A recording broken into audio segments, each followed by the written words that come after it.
Mom, hey, where did you go? Right now, Dad is looking all over for you. Huh? Is this you, Ed? Are you using your dad's phone again to try and text me?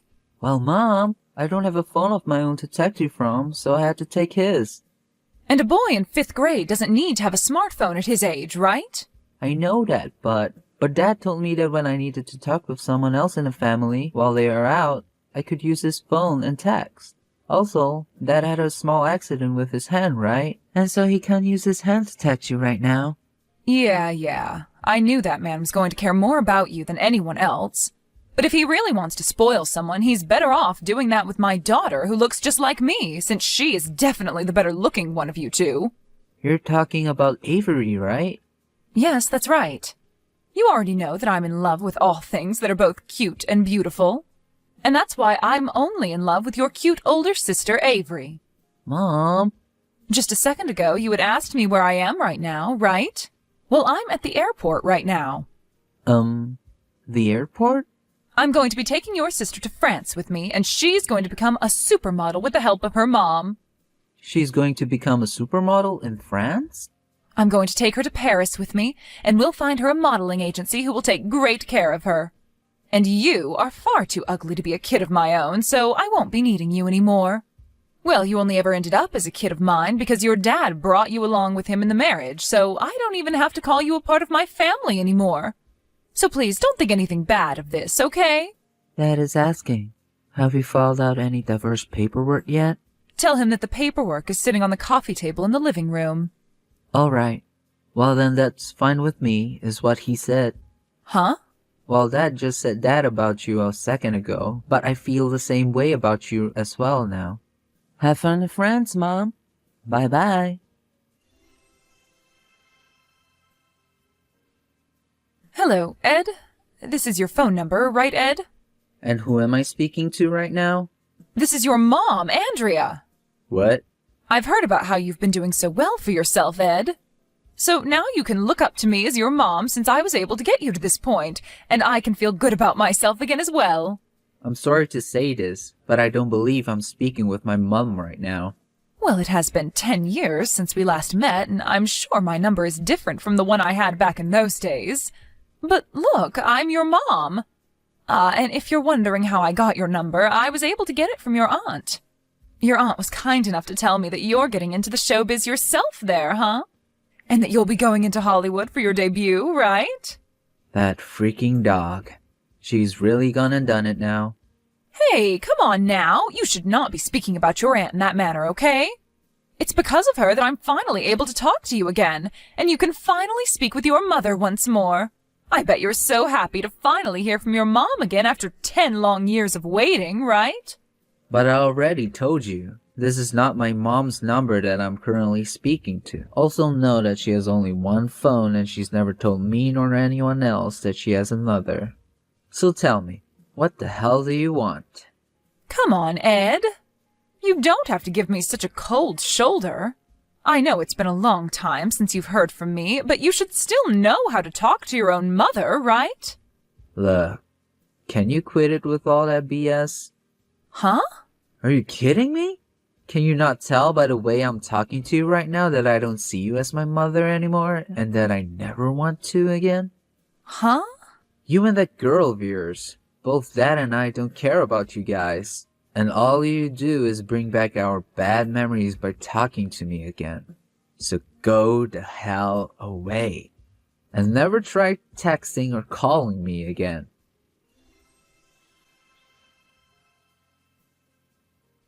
Ed! This drama that I'm watching right now, I can tell just by looking at your face that you're the one playing the rival to the main character, right? I saw your name in the opening credits, and that face of yours is the same as when you were back in 5th grade. I totally get it now. Back in the day, you were a bit of an ugly duckling, but now that you've grown into a young adult, I have to say that you are one handsome-looking gentleman. Amazing. So you really are my son after all. Ugh, you're texting me again?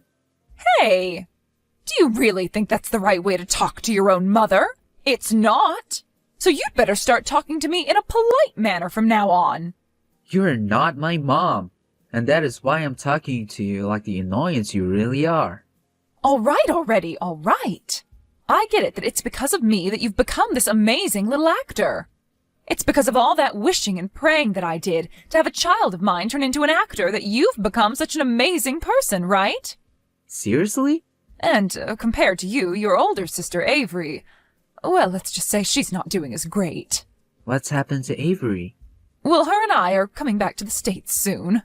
Weren't you and her trying your hardest to get her to become a supermodel or something? Well, that didn't ever really turn into anything more than just a dream. I thought for sure that since she's a natural beauty, she'd be able to make it in one of those agencies over there, but of course, those French have a different idea of who's beautiful or not. So in the end, any agency we went to never gave her a chance to model, and any private work she tried never ended up being scouted. And what's worse is after failure, she began to eat a lot more bread and stuff to fight the stress.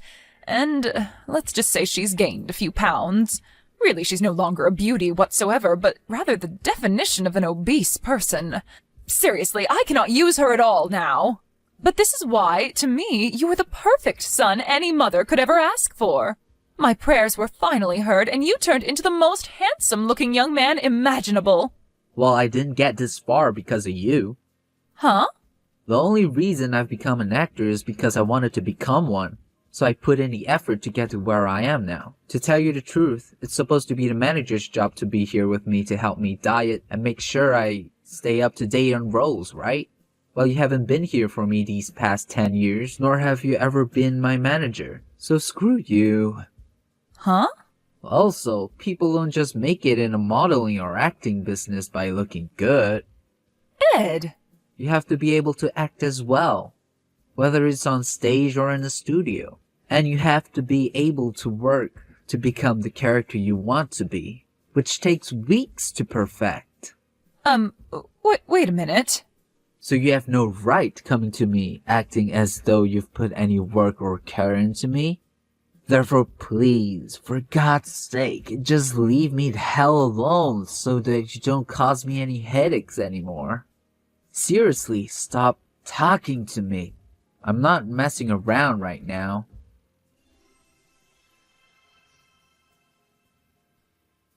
Seriously, Ed? Don't you think you're going a little too far with all this after having blocked your own mother's number now? Are you kidding me? I had my phone number changed so that I could get in touch with you again. I told you already, stop trying to get in touch with me anymore. Oh my. Well, why would I ever want to stop talking to my son? Are you really sure you want me to stay away from you even longer than I already have? I plan to become your manager soon so that you can become even more famous. What? You don't have to try and keep me at bay anymore. I promise that I'll do everything in my power to make sure you get as many roles as you'd like. And if you're worried about me having any experience, just know that I've been the manager for Avery for the past 10 years, and I did a wonderful job at it. By wonderful, do you mean you failed her on multiple occasions, and that's why you're back? Huh? As from what you've told me, you didn't take Avery anywhere as her manager, and only led her to becoming fat and sad about her life. You told me that yourself the last time we chatted about her. Well, that was something else. It had nothing to do with me as her manager, rather do with her way of thinking. She didn't have the drive she needed to become a supermodel, and that's why things didn't work out for her. But you're different. I know that with my help, I can take you to the top. Well, I'm already on my way there. Huh? My manager happens to be one of the most well-known in the Hollywood world, and she also happens to be my mom. Your mom? Ah, right. So this is your way of saying that you want me to be your manager, right? Understood, Eddie. I'll make sure to make you huge in Hollywood, and make sure that you and I never have to worry about falling out of the spotlight ever again. Wrong. I'm talking about how I already have a manager and mother, and she's not you. What? What do you mean by that? My dad happened to get remarried about 8 years ago. Huh? And not only did Dad end up getting remarried, but he did so with a woman who he ended up having a baby girl with. And she has the most beautiful face and figure. But, unlike you, she's not the kind of person to only care about those that are attractive looking, and is willing to love everyone in her family very much. And so because of her warmth, I've been able to forget about the cold past that I had with you as my mother, and can now live a new life as a successful man. That man, he got remarried to a new woman? And not just that, but had a girl with her?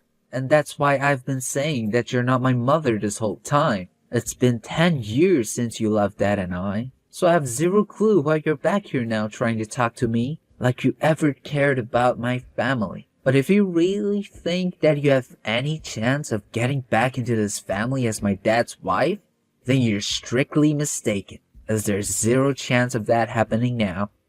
What? That's what I thought. I have no other choice right now. 10 years ago, my dad, who was a very wealthy person, passed away. And of course, after his death, I received a lot of that money in his will from him. And when that money came to me, I thought it would be the perfect chance for me to get my daughter to become a famous model. And that's why I took her with me to France and started to make her model. I see. So that's what Dad was explaining to me about after you left us? During the first year, I was never able to land her any modeling gigs, and so I just thought that was a part of the industry. And since she didn't have a name for herself yet, I decided it would be better for the two of us to start conforming to life there first before getting into modeling. But then it was 2 years, and then 3 years, and time just kept on going without us ever seeing any real work come for us. And during that time, Avery graduated from an international high school there. That was the moment I thought she'd really put all her time into modeling without the need to study, but I was wrong. But then I started to really have a closer look at her, and it appeared to me she already gave up. And the food there had gotten the best of her. She was no longer the beautiful young woman I pictured her as, rather a model for some weight loss ad. And it wasn't just that. I noticed that a lot of the money from my father had dwindled away, and so I had to make the choice to bring us back to the U.S. What? The house that your sister and I had been planning on living in is no longer there for us. And so right now, we don't have a place to go home to. Right. Currently, your mom is in an elderly home, spending the last couple of years of her life being cared for by the nurses there. What? I heard from her that she used the money left over by her husband and the money from the house when she sold it to get into a really nice home where there are all sorts of amenities for her. You're kidding. So that means there really is no place for us to go? And that's not all, actually. You ended up taking your daughter away with you to another country, even though she never really wanted to. And while there, you used up not only your own money that you received from your late dad, but also the money that was supposed to be left for her. There were apparently a few other people that were supposed to get the money from your late father, who never did because of you. What are you talking about? Where is my mom right now? I have no clue where she chose to go. Besides that, it's good for her. What? So far, everything I've been telling you has been okay to tell you, as the other parties involved don't seem to mind you knowing. But even if I did know more about your mom, I wouldn't tell you, as she never gave me the permission to. Hold on a second. If you're not going to tell us where she is, how are Avery and I going to live? Think about that one yourself, Andrea. Huh? There's another thing. As for that aunt of mine that ended up causing you to learn about my current situation in the first place, the whole family has stopped talking to her.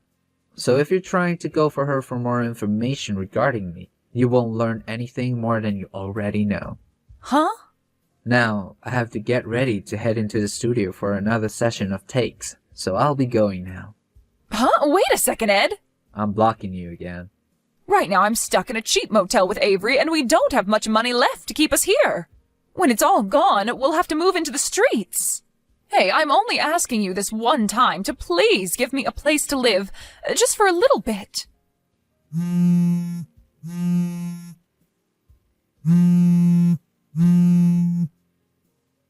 Ed!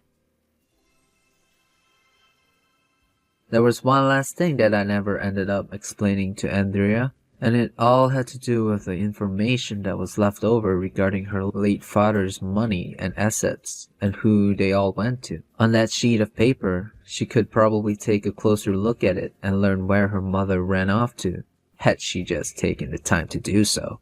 Of course, Andrea or Avery could still think of that as an option and take a look for themselves, but I was never gonna recommend that to her, as I just don't care about either of them. So whatever happens next with those three will be left unknown to me. And a couple days later, Andrea and Avery both appeared to have figured out where I was currently working in Hollywood and came to find me. But of course I told security of this, and they made sure to stay on the lookout for these two. And when they were spotted around the studio, security called the police, who then came and grabbed the two of them, where they later found some information on distant relatives of them who they ended up calling to come get them. And within a day, a black minivan pulled up outside the police station to pick those two up, and then they were gone for good. My dad later called me to tell me that distant relative was Andrea's younger sister, who ended up taking those two into her company to work for her, day and night, for the rest of their lives. It was such a relief to learn that Andrea and Avery could no longer touch any of us anymore, and ever since then, I've been able to live in peace. Thank you so much for watching and listening. We hope you enjoyed the video.